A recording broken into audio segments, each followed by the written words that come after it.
Hello, xin chào các bạn đã quay trở lại với review 5 phút. Ở cuối tập trước, sau khi chia tay Lữ Lạc, Hàn Lập quyết định đi dạo một vòng quanh Điền Thiên Thành. Mục tiêu của Hàn Lão Ma lần này là săn lùng tài liệu hiếm để chế phù lục cao cấp. Đặc biệt, hắn đang nhắm tới việc luyện chế hàng linh phù, một loại mật phù có uy lực cứu mạng. Nhưng để làm được điều này, ngoài nâng cao tay nghề ra, thì điều quan trọng nhất là cần một cây bút chế phù xịn. Hắn cũng đã tính toán, việc dùng pháp thuật cao cấp để đấu pháp là quá chậm và có chút không thực tế.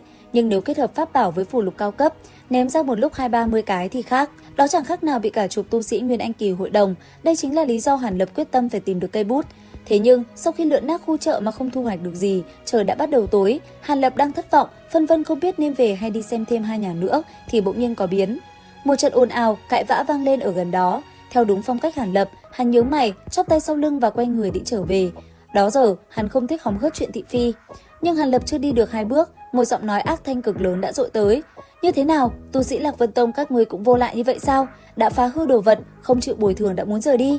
Nghe thấy có người gọi hồn tông môn mình, Hàn Lập dừng bước, ngay sau đó một giọng nam trẻ tuổi có chút quen tai tức giận phản bác lại. Không phải không bồi thường, mà đây chỉ là hỏa vân phù sơ cấp trung giai, như thế nào lại đòi 300 linh thạch? Huống hồ không phải ta đã đem lệnh bài của bổn môn để ở chỗ này sao? Nghe thanh âm này, Hàn Lập sờ cằm, hắn nhận ra cái giọng quen quen này. Nghĩ lại, giờ mình đang là một trong tam đại trưởng lão của Lạc Vân Tông, không thể làm như không thấy. Thế là Hàn Lão Ma quay người, đi thẳng về phía đám đông. Tới nơi, Hàn Lập thấy ngay người anh em Tôn Hỏa của mình đang bị chủ tiệm và hai tên tiểu nhị vây lại, mặt đỏ bừng vì tức giận.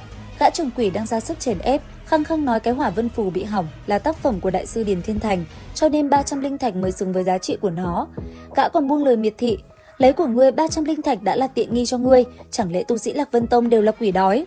Tôn Hỏa tức nhưng không làm gì được, đặc biệt là khi gã trưởng quỷ dọa, hắn sẽ gọi chấp pháp sử. Cuối cùng, Tôn Hỏa đành nghiến răng, móc từ túi trữ vật ra một tá phù lục cấp thấp để bồi thường. Nhưng đúng lúc gã trưởng quỹ định đưa tay ra lấy, Tôn Hỏa bỗng giật tay lại, hắn nhanh chóng rút ra một cái phù lục màu vàng đã bị tàn phá gần một nửa giữ lại. Gã trưởng quỹ thấy vậy, lại được dịp châm chọc. Hừ, chỉ là một lá bùa bị hư hao, Lạc Vân Tông các ngươi thật đúng là nghèo đói. Nói rồi, ông ta vừa đưa tay ra lấy đám phù còn lại, thì một bóng người lóe lên, xuất hiện ngay giữa Tôn Hỏa và gã trưởng quỹ. Gã trưởng quỹ kinh hãi lùi lại quát, là ai, muốn làm cái gì? Hàn Lập lạnh nhạt đáp, không có việc gì, chỉ là nghe các hạ nhiều lần nói Lạc Vân Tông chúng ta thế này thế nọ, các hạ có thể nói lại cho Hàn Mộ nghe lần nữa được không?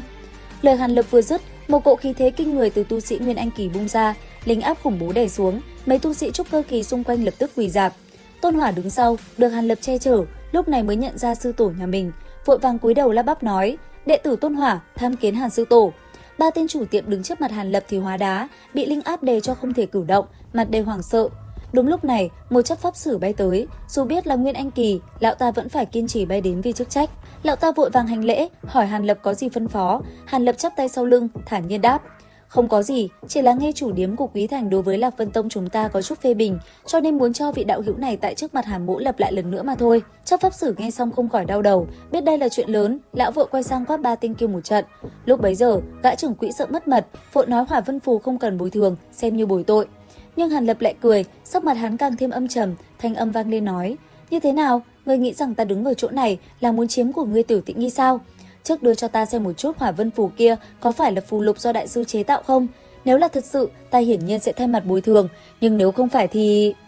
Nghe đến đây, gã trưởng quỹ hồn bay phách lạc, vội vàng tự thú. Không cần tiền bối xem, chỉ là bình thường, vạn bối tình nguyện nhận phạt. Hàn Lập không nói gì, chỉ liếc mắt sang chấp pháp sử, lão ta lập tức hiểu ý, cam đoan sẽ phạt nặng. Thấy vậy, Hàn Lập mới gật đầu nói, Tôn Hỏa, theo ta đi. Nói rồi, hoàng quan chớp động, hắn dùng thổ độn bốc hơi cùng Tôn Hỏa ngay trước mặt đám đông. Lát sau, cả hai dừng chân ở một thạch cốc vắng vẻ. Sau khi Hàn Lập xác nhận Tôn Hỏa là huyền tôn đời thứ 7 của Tôn Nhị Cẩu, thì liền đưa ra hai lựa chọn. Thứ nhất, Hàn Lập cho Tôn Hỏa đan dược hoặc pháp khí, sau đó lời thề năm xưa xóa bỏ, hai bên không liên quan.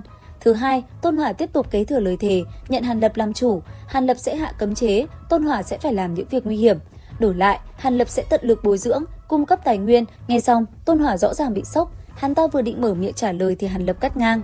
Không cần phải gấp gáp, hãy suy nghĩ cho thật kỹ, quay về tông môn hãy cho ta câu trả lời. Nói rồi, Hàn Lập quay về lầu các, thấy Mộ Phái Linh vẫn đang chờ, hắn bảo cô sau này không cần chờ nữa, rồi lấy ra một cặp ngọc bội tương xứng tâm linh và đưa cho cô một cái. Khi gặp nguy hiểm, chỉ cần rót linh lực vào, nó sẽ tự tạo ra một tầng phòng hộ, đồng thời báo động cho Hàn Lập, dù cách xa ngàn dặm, hắn cũng sẽ có mặt ngay lập tức. Sau khi sắp xếp xong, Hàn Lập lên lầu nhắm mắt dưỡng thần, nhưng chỉ vài canh giờ sau, hắn mở mắt, nhìn ra màn đêm, tự thì thầm nói, xem ra thời gian cũng không sai biệt lắm, cũng nên đi bái phỏng người nọ một chút.